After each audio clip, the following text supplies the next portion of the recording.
예, 오늘의 시황 브리핑 시작하겠습니다. 금리가 내려가고 테슬라, 아마존 등이 강세 보이면서 나스닥, S&P 500 최고치 경신하는 그런 모습을 보였고요. 특히 11월 고용지표가 예상치대로 나오면서 지수가 올라갈 수 있는데 어느 정도 역할을 했습니다.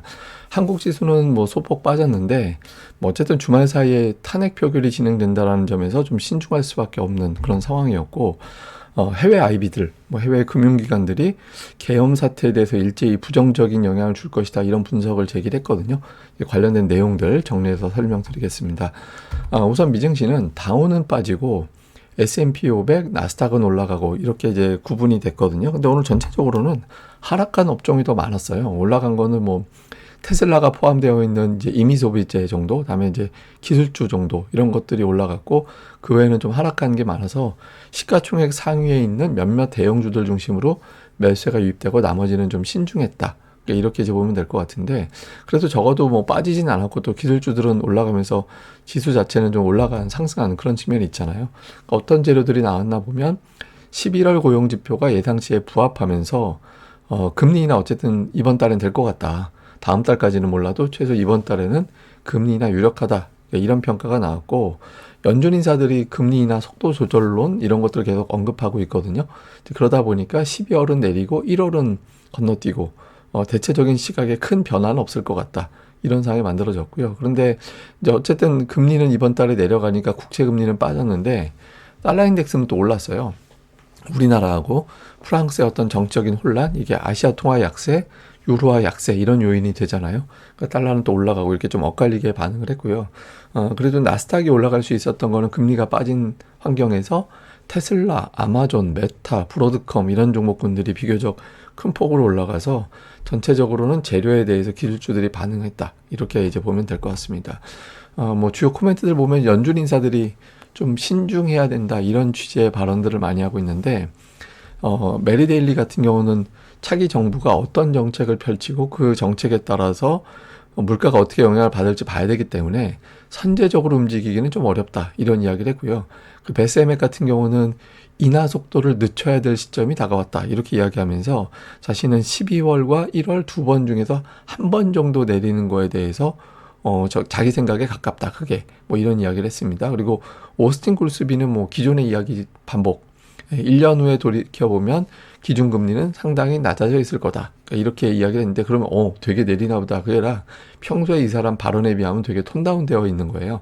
예, 그렇게 되고 있고, 그 다음에 증권사들의 어떤 전망치를 보면 HSBC에서는 실적 성장이 이어진다라는 점에서 보면 내년도에 6,700 정도까지 올라갈 거다, 이렇게 이야기를 하고 있고, 반면에 이제 뱅크 오브 아메리카는 그 S&P 500의 어떤 PBR이 5.3배까지 올라가서 IT 버블 때 5.5배에 근접했다. 그래서 이게 조금 더 올라가면은 조정이 나올 수도 있어. 그리고 조정폭도 제법 크게 전망을 하더라고요. 그래서 이런 경고의 목소리가 나온 것도 일부는 있었습니다. 뭐 이날 뭐 제일 중요한 지표는 역시 고용지표겠죠. 비농업 일자리가 22만 7천. 근데 이번 달은 예상치가 의미가 없는 게, 지난번에 되게 적었다가 이제 튀어 올라왔잖아요. 뭐 날씨 문제, 파워 문제, 그런 게 이제 해소된 다음이라서 수치를 맞추기가 어려웠어요. 근데 어쨌든 적당히 나온 거 아닌가, 이렇게 보여지고, 그다음에 실업률은 살짝 올라가서 4.2%. 그래서 골드만삭스에서는 12월 인하 전망에 별 영향 없다. 그다음에 이제 클레어 브리지에서는 골디락스 수준으로 잘 나와서 역시 12월 인하에 별 변수가 되지는 않을 것 같다, 그러니까 이렇게 이제 평가를 했고요. 그다음에 미시건대 소비자 심리 지수가 나왔는데 이게 좀 독특하게 나왔습니다. 소비자 심리 지수는 74가 나왔는데 기대 지수는 71.6이 나왔어요. 그러니까 심리 지수는 뭐냐면 지금 경제 상황 어떤 것 같아요? 라고 물어보는 거고, 기대 지수는 앞으로 어떻게 될 것 같아요? 라고 물어보는 거거든요. 그러면 왜 앞으로 어떻게 될 것 같아요? 라고 물어봤더니 이게 떨어졌을까? 이게 이제 대선이 끝났잖아요.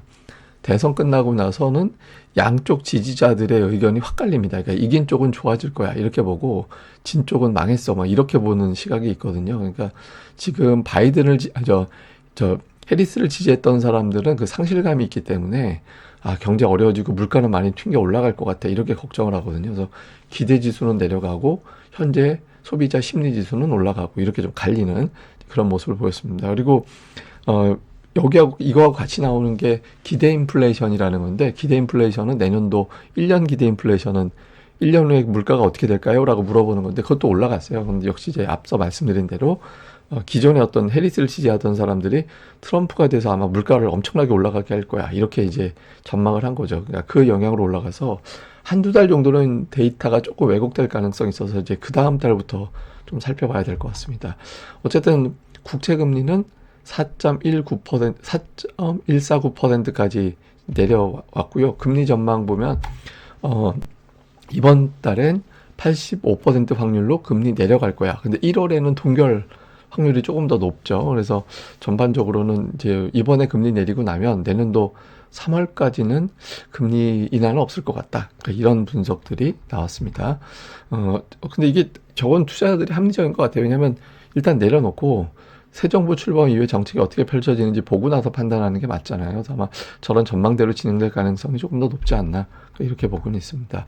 특징적으로는 이제 테슬라가 오늘 5% 넘게 올라가서 거의 400달러 이제 눈앞에 두고 있죠. 그 로봇택시 관련해서 모델 Y 부품보다 더 싼 가격의 제품을 만들 수 있을 것 같다. 그럼 되게 많이 팔릴 수 있는 거잖아요. 싼 가격에 공급이 되는 거니까. 그게 전날 나왔던 뉴스인데 어쨌든 이 효과가 계속 이어지면서 이제 주가가 올라가는 그런 모습을 보였고 아마존이 은근히 강해요. 예, 3% 오늘 올라갔는데 아마존 최근에 추이 보세요. 그 9일 중에서 하루 빼고 11월 27일 하루 빼고는 계속 올라가는 그런 모습이 나타나고 있거든요. 그래서 상당히 강한 그런 시세가 이어지고 있다고 보고, 그다음에 오늘 그 엔비디아는 빠졌는데 브로드컴은 올라갔거든요.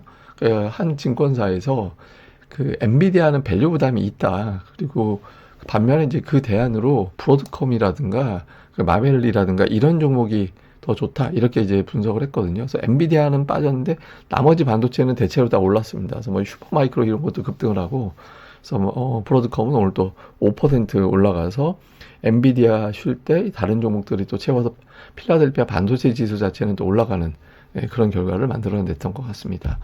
한국 관련 지표는 그 MSCI 한국 지수가 1% 빠지고 야간 선물이 0.08% 빠졌는데 제가 여러 번 말씀드리지만 MSCI 한국 지수는 어제 우리 증시 반, 미증시 마감된 거 이렇게 반반 반영하는 거거든요.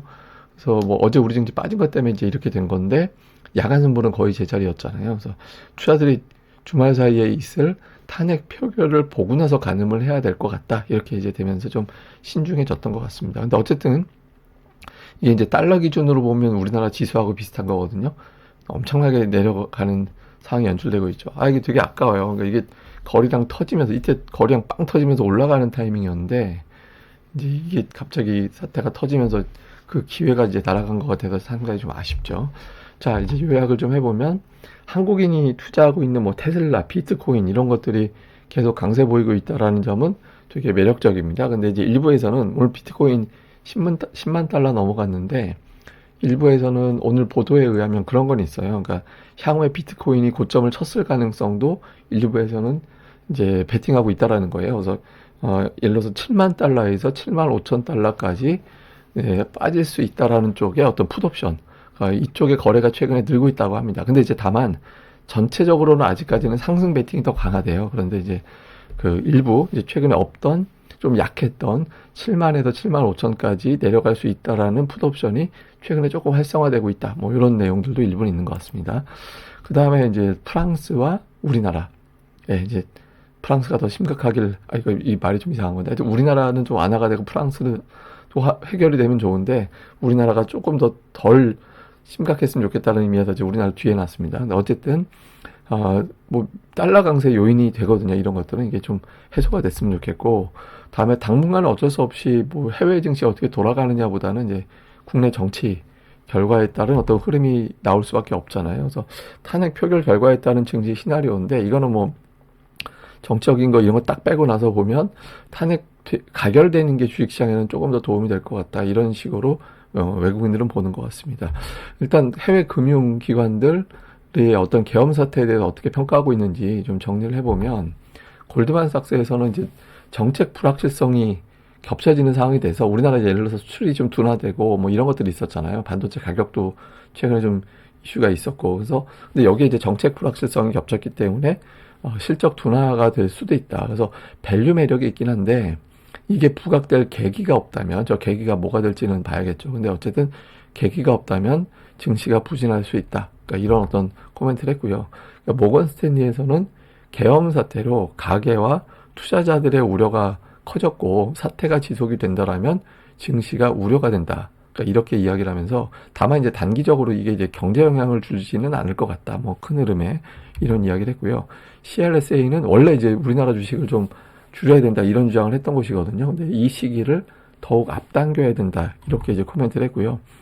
바클레이즈는 이제 정치적 혼란이 이어지면서 혹시라도 우리나라 이제 예산안 확정이 지연되고 이렇게 되면 이게 이제 리스크가 될 수 있고 또 더군다나 이제 트럼프 관세에 우리나라 원화가 되게 취약하기 때문에 환율 불안이 이어질 수 있다. 그러니까 대체로 보면 근데 이게 뭐 다 전제가 있는 거예요. 그러니까 이제 사태가 지속이 된다라면 어렵다라는 거라서 이게 또 반면에 해결이 되면 또 금방 또 반전이 될 수도 있는 거거든요. 근데 이제 그러면 외국인들 입장에서는 탄핵에 대해서 어떻게 볼까? 이제 블룸버그에서 나왔던 이틀 전 기사를 보면 생각을 하면 될 것 같아요. 그때 당시에 뭐냐면 지금 우리 증시가 빠졌잖아요.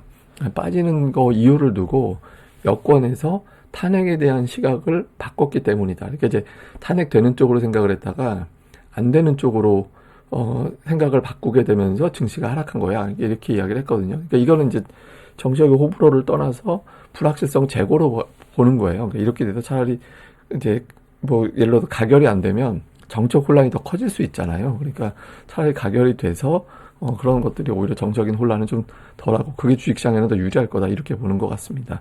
뭐 어쨌든 뭐 우리가 이제 상식선에서 생각을 해보면 또 그렇지 않나요? 그러니까 지금 우리가 1년에 벌어졌던 상황을 생각해 보면 이게 좀 말도 안 되긴 하잖아요. 그래서 어쨌든 뭐 주말 사이에 투자자들이 생각하는 그런 결과가 나왔으면 좋겠습니다. 예, 그럼 오늘 하루 또 잘 보내시고요. 저는 또 다음에 뵙겠습니다. 이 방송 구독하기 그리고 좋아요까지 꼭 부탁드립니다. 감사합니다.